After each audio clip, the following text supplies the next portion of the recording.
Padre, del Hijo, del Espíritu Santo. Amén. Queridos hermanos, Monseñor Febre nos habla de la misa. Hoy vamos a ver lo que significa la gotita de agua que pone en el cáliz con el vino. Después la oración del ofrecimiento, algo muy hermoso. Y después Monseñor nos hace tres reflexiones muy hermosas. Misa, dice, la misa es fuente de salvación, fuente de civilización y signo de cristiandad, la Santa Misa.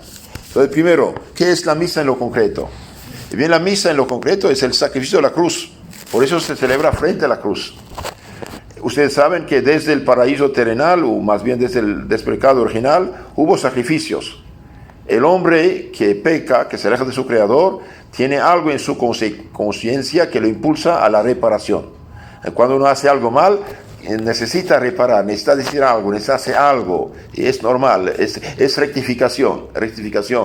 En el Antiguo Testamento tenemos varios sacrificios: sacrificio de adoración, sacrificio de petición, sacrificio eucarístico de acción de gracias y sacrificio de expiación por los pecados. En el templo de Jerusalén había cada día sacrificios. Había un sacrificio de toros, bueyes en la mañana y uno en la tarde, por los pecados del pueblo. Entonces, todos esos sacrificios del Antiguo Testamento, nuestro Señor Jesucristo los recapitula en su sacrificio. De hecho, todos esos sacrificios del Antiguo Testamento eran figura del sacrificio del Nuevo Testamento. Por ejemplo, el cordero inmolado por los judíos en Egipto, cuando salían al punto de salir de Egipto, ¿no? Después de las plagas contra el faraón. Finalmente el faraón se hizo tan terco, duro de corazón, y bien Dios dijo, va a usar un gran castigo. ¿Qué dijo a Moisés? Que cada familia, o dos familias pobres, sacrifican un cordero, un cabrito, unten los dinteles de la entrada de sus puertas con la sangre del cordero. ¿Por qué? Porque el ángel exterminador va a pasar y matar a los primogénitos de los egipcios. En efecto, el ángel vino, mató a todos los primogénitos de los egipcios, pero donde había sangre de cordero, en las casas de los judíos, nada pasó. Todos fueron salvados. ¿Y esta sangre del cordero, acaso puede defender un ser humano contra un ángel? No. ¿Qué significaba? ¿Qué representaba esa sangre? Era la sangre del Cordero de Dios, que es Jesucristo. Cuando nuestro Señor, Hijo de Dios hecho hombre, se presentó a San Juan bajo el Jordán para manifestar la Trinidad, de hecho, porque Dios Padre habló y el Espíritu Santo vino bajo forma de paloma sobre él. Bien, más tarde San Juan, ¿qué dice a sus discípulos? He aquí el Cordero de Dios, el que quita los pecados del mundo. Entonces, todos los sacrificios que se hacían en el Antiguo Testamento eran figura del sacrificio del Nuevo Testamento, que es el sacrificio de Cristo, que es la crucifixión de nuestro Señor.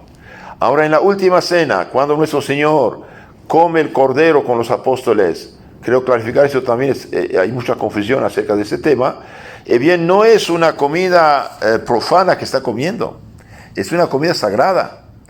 Todos los judíos y de decenas de miles de judíos de la diáspora, de la dispersión, iban a Jerusalén, comprar el cordero, llevarlo al templo, los sacerdotes lo sacrificaban, daban una parte de la rocían del templo con sangre, etc. Daban una parte de la carne a los sacerdotes, otra para ellos, iban a comer una comida sagrada, con un ritual religioso. Por eso nuestro Señor mandó preparar la Santa Cena, pero que es una santa, no es una cena, mera cena humana. Bien, comieron el cordero, lavó los pies de los apóstoles, etc. Después introdujo el culto cristiano del Nuevo Testamento en el Antiguo. Como cuando uno corta un tronco de árbol, injerta un arbolito nuevo, y tiene el tronco antiguo, la rama nueva, y da otro fruto. Entonces nuestro Señor va a comer el cordero con los apóstoles el jueves santo. ¿Qué dice? Dice, toma el pan, después de haber comido el cordero, cumple perfectamente el Antiguo Testamento, el ritual, pero pasa el nuevo. Tomó el pan, lo bendijo y dijo, esto es mi cuerpo. entregado por ustedes, por muchos, en remisión de los pecados. Anticipa su crucifixión del día siguiente.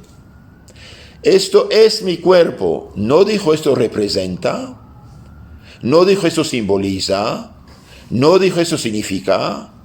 Esto es madera, no representa madera.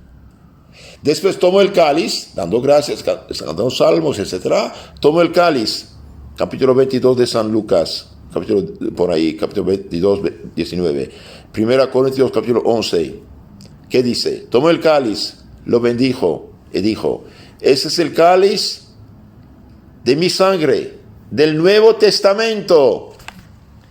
Del Nuevo Testamento. Igual que Moisés había rociado el pueblo con la sangre de la eternidad, del Antiguo Testamento en Sinai, es el cáliz de mi sangre del Nuevo Testamento, derramada por ustedes y por muchos.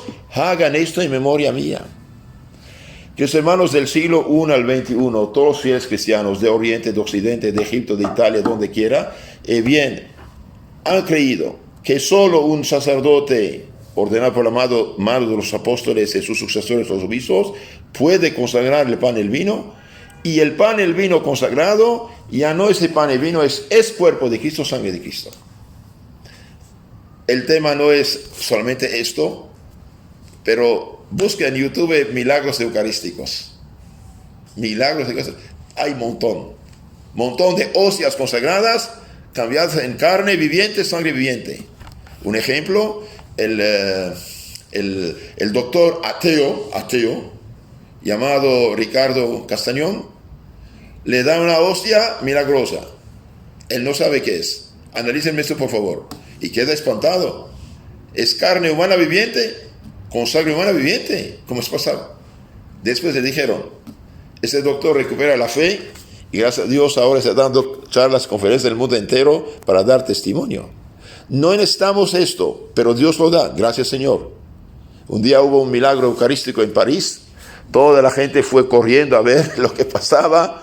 El rey, su majestad San Luis, rey de Francia, no fue. Y dijeron, majestad, ¿no vas? Dice, no voy, yo creo que la hostia consagrada es Cristo entre nosotros. ¡Qué maravilla! ¡Qué maravilla! Ahora, yo tengo 2 libros, cada uno con una Biblia.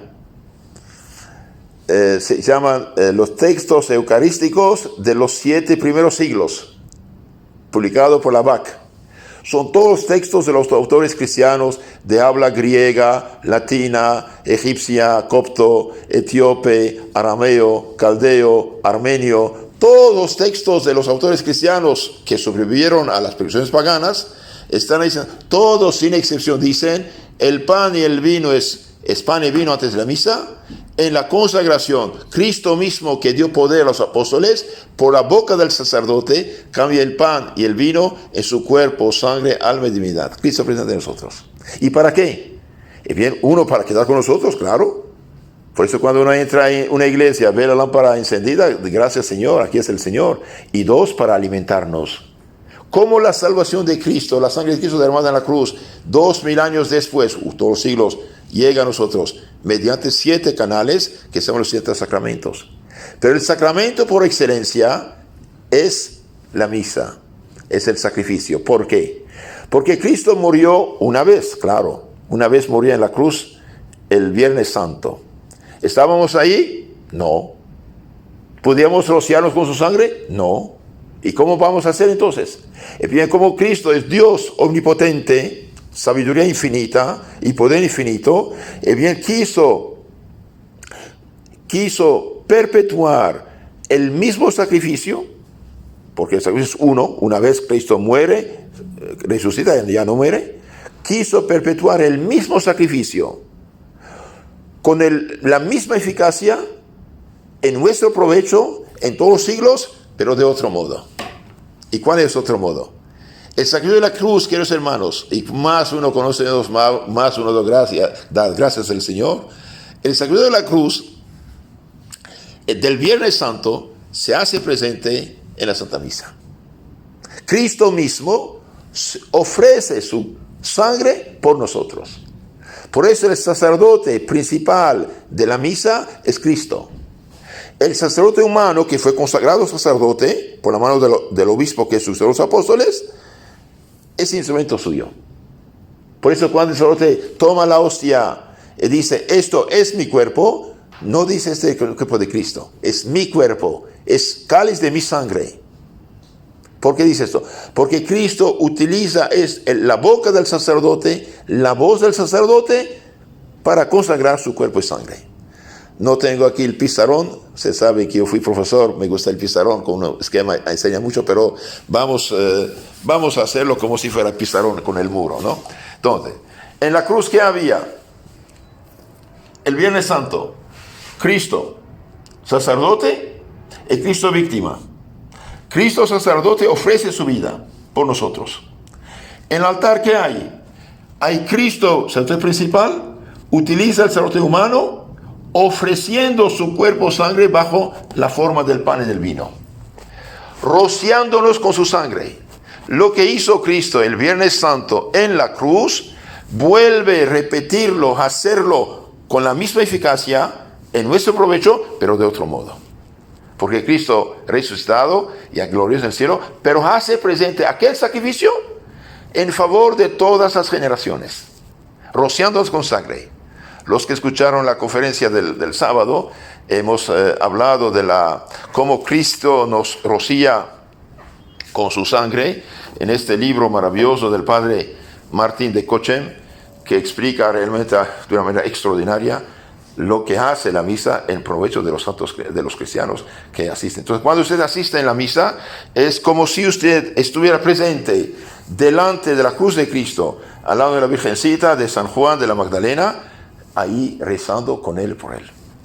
Cuando el sacerdote toma la hostia después del sermón, del credo, toma la hostia, ¿qué dice? Y bien dice esta oración extraordinaria: recibe, Dios Padre Santo, esta inmaculada hostia, que yo, indigno siervo tuyo, sacerdote, te ofrezca a ti, Dios mío, vivo y verdadero, por mis innumerables pecados, ofensas, negligencias, sacrificio de expiación, de reparación.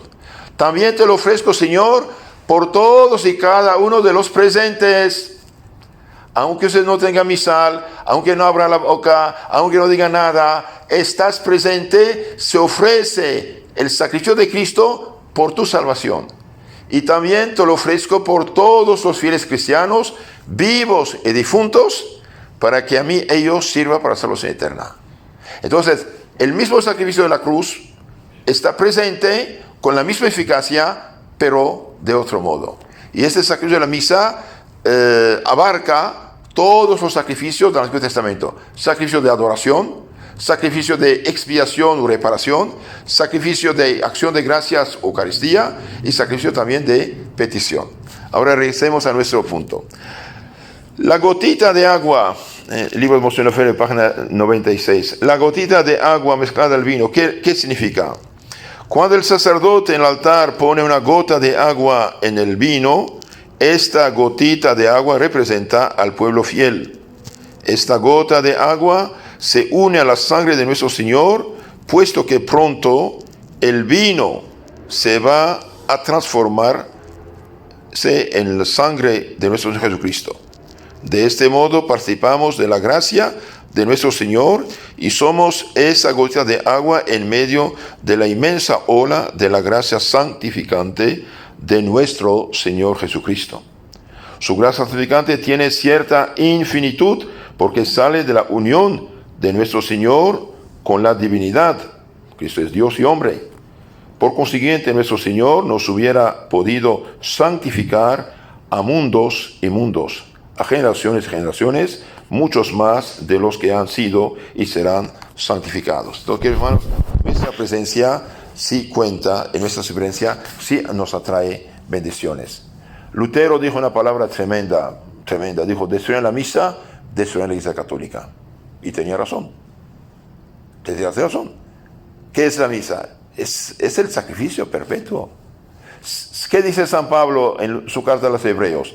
Sin efusión de sangre no hay perdón de los pecados. La sangre de Cristo es la que sirve, no la sangre de pobres pecadores, como hacen los aztecas, otras cosas, pobres de ellos.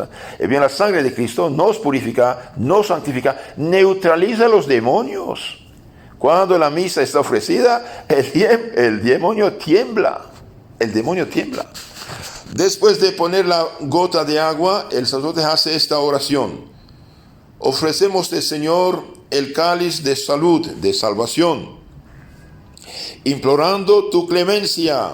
Entonces imploramos la clemencia del Señor por la sangre de Cristo, para que suba con suave fragancia hasta la presencia de tu divina majestad, por nuestra salvación y por la del mundo entero.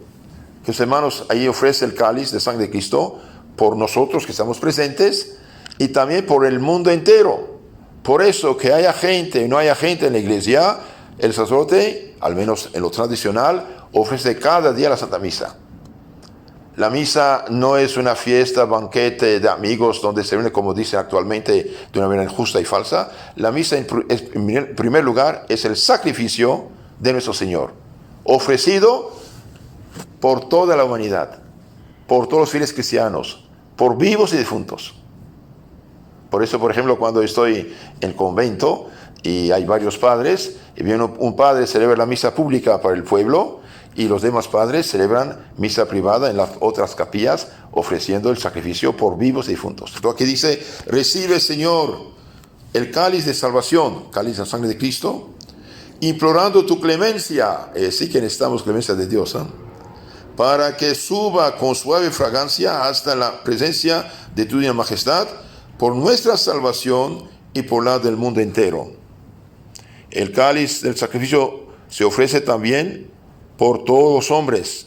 Es la fuente de todo bien que se realiza en este mundo, tanto en las almas como en la sociedad. Miren, cuando hay una revolución anticristiana, ¿qué daño hace un pobre monje de 98 años que está en su convento? ¿Por qué lo sacan? Porque le prohíben celebrar misa. Y bien, el diablo sabe lo que significa. Y sabe todos los bienes que atrae la misa sobre el pueblo, sobre la nación, sobre las personas. Por eso hacen esas cosas. Y hoy es una catástrofe que los sacerdotes ya no celebran misa porque no hay gente. No, Señor. Que haya gente, no hay gente, usted ofrece el santo sacrificio por vivos y difuntos. Y tiene una eficacia extraordinaria. Bien, ahora Monseñor Lefebvre dice, la misa es fuente de salvación. Veamos esta página 97. El sacrificio de nuestro Señor está en el corazón de la historia de la humanidad, para santificarla toda entera, llevarla a Dios y hacerle cantar sus alabanzas y su gloria. El sacerdote está hecho ante todo para ofrecer el sacrificio de la redención, rezando por vivos difuntos, y para que desciendan las gracias del corazón de nuestro Señor Jesucristo, atravesado por la lanza. Entonces, gracias aquí significa bendiciones, ayudas, luces, protección y perdón y todo lo bueno que puede ser. ¿Sí? La sangre brotó de su corazón y fue derramada por muchos. ¿Por qué por muchos? Porque muchos la rechazan. Nuestro Señor, sabiendo que unos no iban a aprovechar, por eso dijo muchos y no dijo todos. Claro que Cristo murió por todos, pero hay gente que no quiere. Hay gente que no quiere, por desgracia. Entonces muchos lo rechazan. No es que nuestro Señor no quiso derramar su sangre por todos, pues se dice en el ofertorio, cuando ofrece el pan, te ofrecemos el cáliz por salvación del mundo entero. Pero por desgracia, en la realidad, ¿cuántas almas rechazan esta sangre de nuestro Señor Jesucristo? Este es el papel esencial del sacerdote, ofrecer esta sangre y difundir sus gracias por medio de todos los otros santos sacramentos. Hay gente que dice, Padre, yo no voy a misa porque no puedo comulgar. No, hijito, estás equivocado. Vaya a misa, pida, suplica al Señor. Diga, Señor, aquí, como el publicano, al fondo del templo. Señor, soy un pecador, misericordia te pido. El sacerdote, al ofrecer la misa por todos y cada uno de los presentes también, bien le alcanza luz, gracia, fuerza para animarlo a ir, sacar el veneno de su alma, haciendo una buena confesión y después recibir el cuerpo de Cristo. Entonces, aunque no comulguen, tienen que asistir, con mayor razón, de hecho, con mayor razón. Ay, Dios mío, qué maravillosa esta misa, ¿no? Te ofrecemos el cáliz de salvación por el mundo entero, dice. Bien, continuamos. La Santa Iglesia ve siempre a su esposo místico en el huerto de los olivos. Jesús postrado, orando y sufriendo hasta derramar sangre por el dolor que siente. Pero ¿cuál es, pues, este dolor? ¿No tiene Jesús la visión beatífica? Claro que sí. Incluso en este mundo, sobre esa tierra, sí Jesús, en su alma santa, tiene la visión beatífica, es decir, su humanidad ve la divinidad. Entonces, ¿por qué sufría así? Un ángel tuvo que venir a ayudarlo de tanto que sufría. ¿Acaso sufría Jesús a causa de nuestros pecados y a causa de este mundo que no quiere recibirlo? Vino a los suyos, dice San Juan, el Evangelio, y los suyos no lo recibieron. ¡Qué lástima! ¡Qué lástima! Mis hermanos, yo estoy espantado, en cierto modo, del mundo llamado occidental, del ex mundo cristiano, hoy apóstata en sus esferas altas de dirección, de mando, que son hostiles al cristianismo. ¡Qué tontos! ¡Qué ingratos! ¡Qué injustos! ¿No? Vino a los suyos y los suyos no lo recibieron. Dios ha creado el mundo y los hombres se han apartado de él. Y nosotros, nuestros primeros padres, se apartaron de nuestro Señor y él los rescató con su cruz y con su sangre. Hago una clarificación aquí. Entonces, Cristo derramó su sangre en la cruz, dijimos, ¿ok? Pero esta sangre purificadora, santificadora, rescatadora, salvadora, llega a nuestras almas mediante 7 canales, que son los 7 sacramentos. Por desgracia, Lutero eliminó 6 de los 7 sacramentos. Es una catástrofe para esa gente, ¿no? Bautismo, no se aplica la salvación. Borra el pecado original, si uno es niño, el pecado original y personal cuando es adulto. La confirmación nos da la plenitud de los dones del Espíritu Santo para ser firmes y dar testimonio de Cristo y vencer el pecado. Después, si hemos pecado, fallado, nos hemos manchado, o nos hemos dejado capturar por el demonio, por el pecado mortal, perdón los pecados. No es azar que el día de la resurrección triunfante, nuestro Señor haya establecido el sacramento del perdón de los pecados. Reciben el Espíritu Santo, dijo los apóstoles, capítulo 20, 21 de San Juan. Reciben el Espíritu Santo. A quienes perdonan los pecados quedan perdonados. Quedan detenidos. Y después viene el alimento espiritual, la comunión. El pan consagrado, que hermanos, ya no es pan. Es cuerpo, sangre, alma y divinidad de Cristo nuestro Señor. Queda bajo la ponencia del pan y vino. ¿Por qué? Porque si se transformara en carne humana, nadie lo tocaría. Es normal, ¿sí? Entonces, ¿cómo? Ahora explico un poco más. ¿Cómo el pan, la tortilla, alimenta, nos da fuerza, vitaminas, alimenta, fuerzas? Así la Eucaristía nos alimenta. Si usted toma el catecismo básico, el bíblico que hice, en la pregunta dice de la Eucaristía, ¿cuáles son los frutos de la Eucaristía, de la comunión bien hecha? 1, aumenta la gracia santificante, la santidad. 2, borra los pecados veniales, los pequeños pecados que nos un poco manchan, debilitan. 3, preserva de los mortales. Como el alimento preserva de la enfermedad, normalmente, alimento equilibrado, así la comunión preserva el pecado mortal. 4 y 5, es prenda de resurrección gloriosa y vida eterna. El que come mi cuerpo, bebe mi sangre, tiene la vida eterna. Y yo lo seré el último día. Entonces, la Eucaristía no es cualquier cosa. Otro sacramento, dije, los santos óleos, que prepara el alma a subir al juicio de Dios y ser aprobada. Estos 5 sacramentos son para todos los fieles cristianos. Hay 2 sacramentos por la sociedad, el santo matrimonio, santificar el amor cristiano, la familia, y el sacerdocio para consagrar cuerpo, sangre de Cristo y edificar el pueblo cristiano. Entonces, la sangre de Cristo derramada en la cruz se derrama sobre nosotros en los santos sacramentos. Los santos sacramentos. Como lo dije y lo digo con pena y dolor, por desgracia, Lutero eliminó 6 de los 7 sacramentos. Y es una desgracia esto. Es una desgracia total. Bien, continuamos. Entonces la sangre de Cristo derramada en la cruz llega a nuestras almas en los sacramentos. Pero el sacramento por excelencia es el séptimo sacramento, es la Santa Misa. ¿Sí? Otra cosa, clarificamos. La misa tiene 2 cosas. Es sacrificio y sacramento. Sacrificio, que usted comulgue o no comulgue, es la sangre del Cordero que clama misericordia por nosotros. Aléjanos de la ira maldición de Dios a través de su misericordia y bendición, con justos y pecadores. Y la Eucaristía, cuando uno lo recibe en la comunión como sacramento más completo, realmente recibes Cristo en tu alma. Recibe cuerpo, sangre, alma y divinidad de Cristo bajo la apariencia de la hostia o del vino para que pueda recibirlo. Continuamos. Vino Cristo en medio de ellos y ellos renegaron de él y no lo quisieron y lo crucificaron.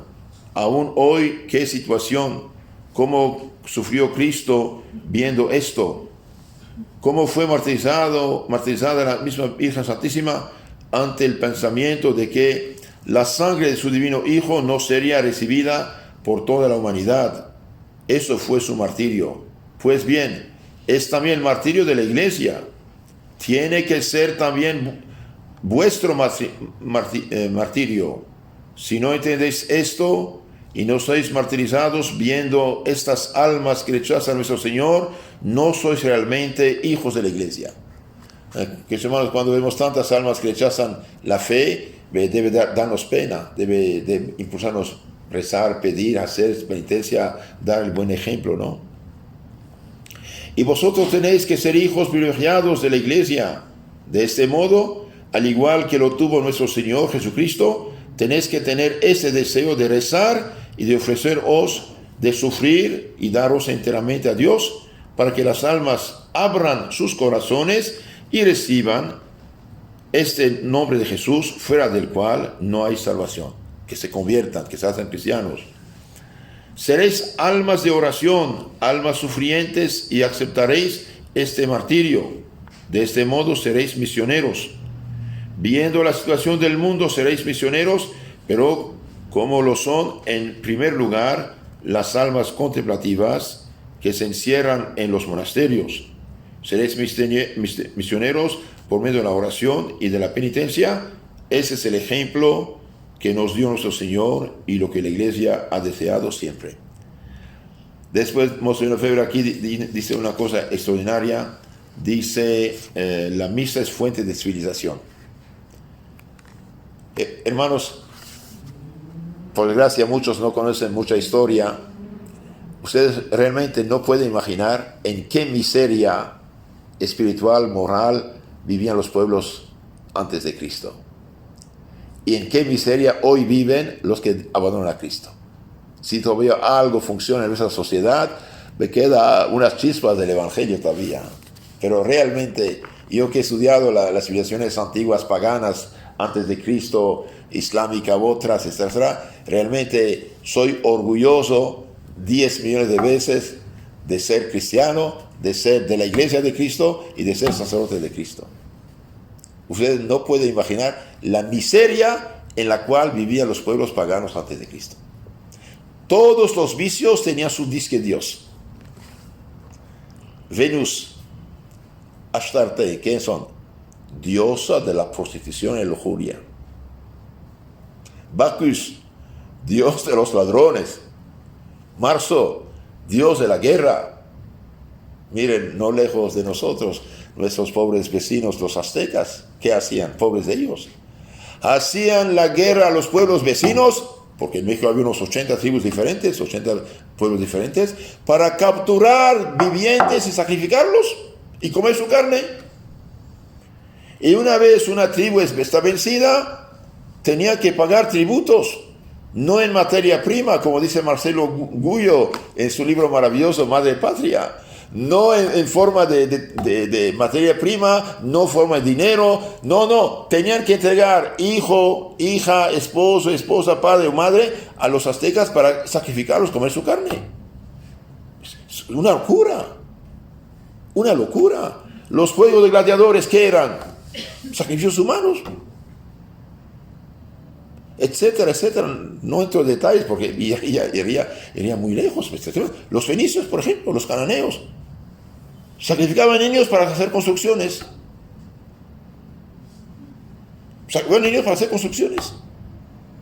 Descubrieron hace poco en México capital montón de cráneos humanos sacrificados. Cuidado. Si los papas, los misioneros en pasado eliminaban estas supersticiones, no era por gusto, hermanos. Eliminaron las personas que causan tanta ruina, tanta lágrima, tanta miseria. No es cualquier cosa. Y bien, la misa es fuente de civilización, dijimos. Las virtudes que provienen del sacrificio de la misa y de la cruz se difunden poco a poco en las almas. Estas dos ideas valen oro. Las virtudes, el actuar bien, que provienen del sacrificio de la misa y de la cruz, se difunden poco a poco en las almas. Así se restablece poco a poco el orden en ellas, en los individuos, en las familias, en las ciudades y en toda la sociedad. Así es como tuvo lugar la civilización cristiana. La historia de la civilización cristiana encuentra su fundamento, su desarrollo, su vitalidad en la gran oración pública de la Iglesia, que infunde el espíritu de caridad y el espíritu de justicia a los que viven de ella. ¡Qué belleza! ¡Qué belleza! La oración pública de la Iglesia, la Santa Misa, infunde el espíritu de caridad, de amor, no solamente a los familiares, sino a los enemigos mismos. Por ejemplo, para los romanos tener misericordia del otro era cobardía. Sí. Infunde espíritu de caridad y espíritu de justicia, amar al prójimo como a sí mismo. Pero son palabras estas, sí. Durante la Revolución Francesa, una provincia de Francia, la Vendée, no aceptó estas barbaridades cuando hicieron sus altares, iglesias, etc. Entonces la revolución mandó un ejército revolucionario para matar a todos, a tal punto que hay un texto de un masón, de hecho, dijo: ya no hay ni niños, hemos matado a todos, todo lo que pudieron capturar. Pero una vez los católicos que luchaban para defenderse, cuando regresaron vieron que su pueblo fue aniquilado, mataron los federales, toda la gente. Entonces esos soldados católicos furiosos fueron a la cárcel matar a los soldados prisioneros. Y el general católico, que era un hombre humano, cristiano, dijo: no podemos matar prisioneros desarmados, es pecado. No le hicieron caso, están tan furiosos. Entonces dijo: bien, está bien, vamos a hacer lo que quieren, pero primero vamos a hacer un Padre Nuestro, de rodilla. Padre nuestro que estás en los cielos, santificado es tu nombre, etc. Perdónanos nuestros pecados, ofensas, como nosotros. Y cuando perdonamos, quedaron callados. ¿Cómo nosotros perdonamos? Sí. Entonces se levantó el general, inteligente, y dijo: hermanos, sí, general, tienes razón, como nosotros perdonamos. Si queremos que Dios nos perdone, tenemos que perdonar. Entonces, queridos hermanos, la Santa Misa, el Evangelio, la cruz de Cristo, nos inspira, nos infunde en nuestra alma caridad y espíritu de justicia. Todas las iniciativas caritativas y santas tienen su origen en el espíritu que se nos da a través de los sacramentos y del sacrificio del altar. Y aquí Monseñor Lefebvre da un testimonio. Yo lo escuché decir esas palabras en el año 90, cuando cumplía sus 50 años de sacerdote. en París. Mucha gente de todo lado vino por buses, trenes, carros en la sala de exposición y hizo su acción de gracias de 50 años de sacerdote, ¿no? Y bien, yo escuché sus palabras tal cual estas, pero casi lloraba cuando los decía. ¿Qué decía? Yo vi lo que podía la gracia de la Santa Misa, es decir, la bendición de Dios, ¿sí? La fuerza, la virtud de la misa.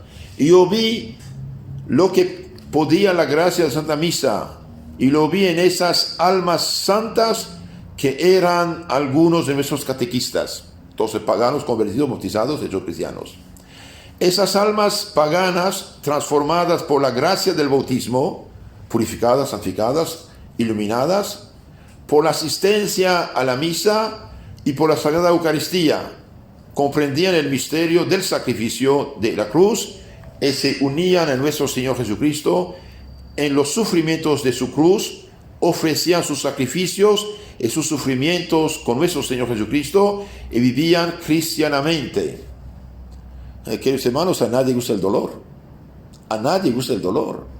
Sin embargo, cuando es empapado del Espíritu de Cristo, de la comunión, de divina gracia, y bien aguanta, soporta, ofrece. Un día había un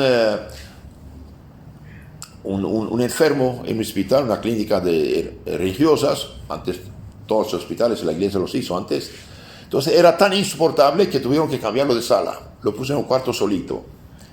Y este señor quedó ya callado, ya no decía nada. Y la monja enfermera se acerca y dice: don fulano, ¿andas mejor? ¿Ya no sufres? No, madre, ando peor. Pero que ya no gritas. Había un crucifijo frente a su cama. Dijo: él sufrió más que yo. Él sufrió más que yo, inocente. Yo sí hice maldades, como dijo el buen ladrón, ¿no? Nosotros merecemos nuestras penas. Entonces, la cruz, queridos hermanos, no es cualquier cosa. Yo voy testimonio. Con mis ojos he visto. Gente insoportable, a tal punto que la familia pidió ayuda. Una vez una fiel me dijo: padre, tenemos una vecina, tiene una ancianita insoportable y ya no aguantan, por favor, venga a ayudar.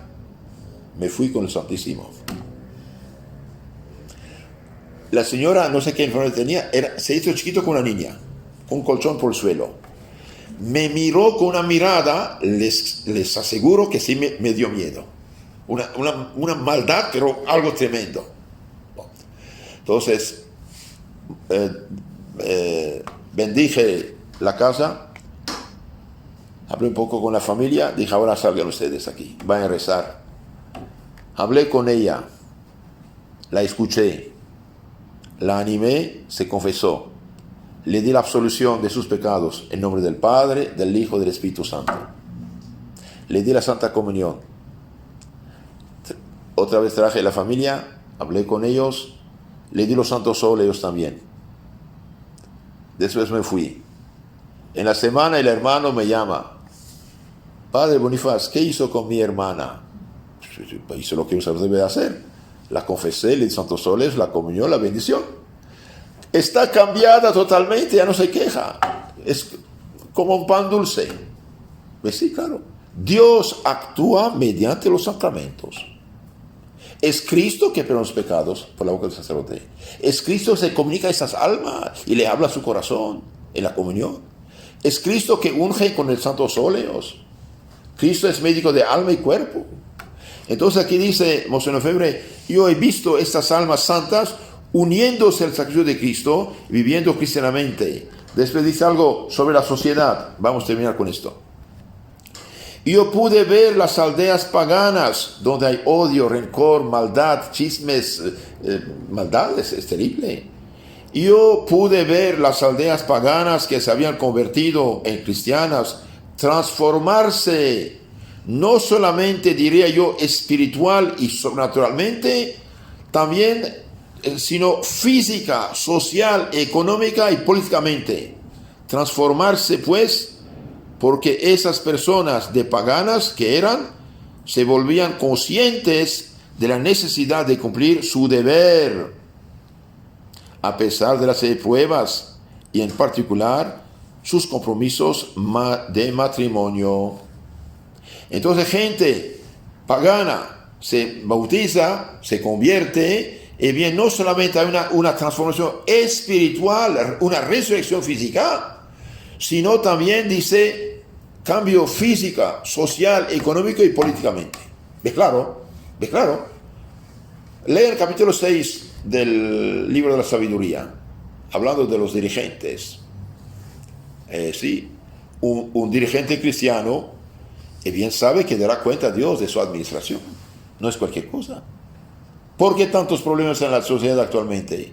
Y bien, cuando usted quita el temor de Dios y también la gracia de Dios, ¿qué queda? Podridumbre. Y yo les aseguro que el 90% y más de los graves problemas de la sociedad actual son problemas religiosos en primer lugar. Y religiosos. Señores, ¿por qué no se hacen narcotraficantes ganar mucho más rápidamente dinero? Y mucho, ¿no? ¿Por qué? ¿Y por qué su fe cristiana impide hacer esto? Así de sencillo. Así de sencillo. Si la gente fuera realmente cristianista con amor y temor de Dios, no sería la cosa. La primera cosa que hizo Juan Bautista, ¿qué fue? Predicar un bautismo de penitencia, de arrepentimiento. ¿Por qué? Porque un corazón lleno de maldad y pecados no oye ni la justicia, ni la palabra de Dios, etc. Pero un corazón purificado es sensible.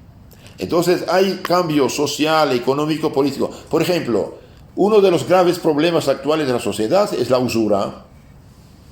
¿Cuántas personas vienen a verme llorando? A veces yo les jalo las orejas, pero ya es tarde.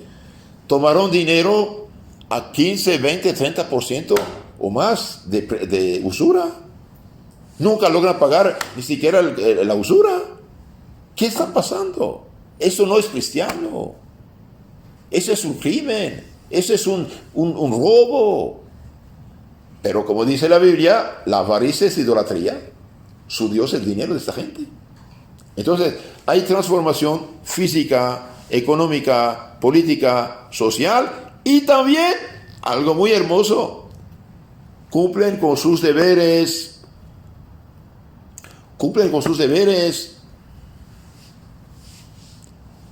El prefacio del libro del Santo Cura de Ars, maravilloso, del Monseñor Trochu, gordo así. Un obispo hizo el prefacio, no recuerdo el nombre, no importa. Dijo: mientras que los políticos, sociólogos, economistas buscaban soluciones a la crisis del mundo y de los pueblos, un simple cura, dice Santo Cura de Ars, con su pasión y acción de cura, puso orden total en todo. ¿Por qué? Porque al eliminar el pecado, usted elimina la injusticia. El padre de familia, por ejemplo, que gasta toda su quincena en borrachera o en vicios y pecados, si está convertido, ya no habrá problemas en la familia. ¿Por qué? Porque trae su dinero, alimenta a la familia y tiene lo necesario. Claro. Es muy sencillo, poner orden en el alma. Orden en el alma. Pecado y felicidad, ustedes saben, no pueden coexistir. Hoy tantos matrimonios destruidos, ¿por qué? Porque ya no hay temor de Dios y también porque la gente viviendo el pecado ya no tiene fuerza contra las tentaciones, contra el demonio, ataca. Porque una persona subalimentada necesariamente se enferma, quiera o no quiera. Bueno, terminamos, dije, con esto ya. Entonces, la gente cumple con sus deberes, aguanta las cruces y pruebas y cumple con sus compromisos del matrimonio. La aldea se transformaba poco a poco bajo la influencia de la gracia del santo sacrificio de la misa, y todas esas aldeas querían tener su capilla y la visita del sacerdote. La visita del misionero la esperaban con impaciencia para poder confesarse, luego comulgar. El que come mi cuerpo y bebe mi sangre tiene la vida eterna. Amén.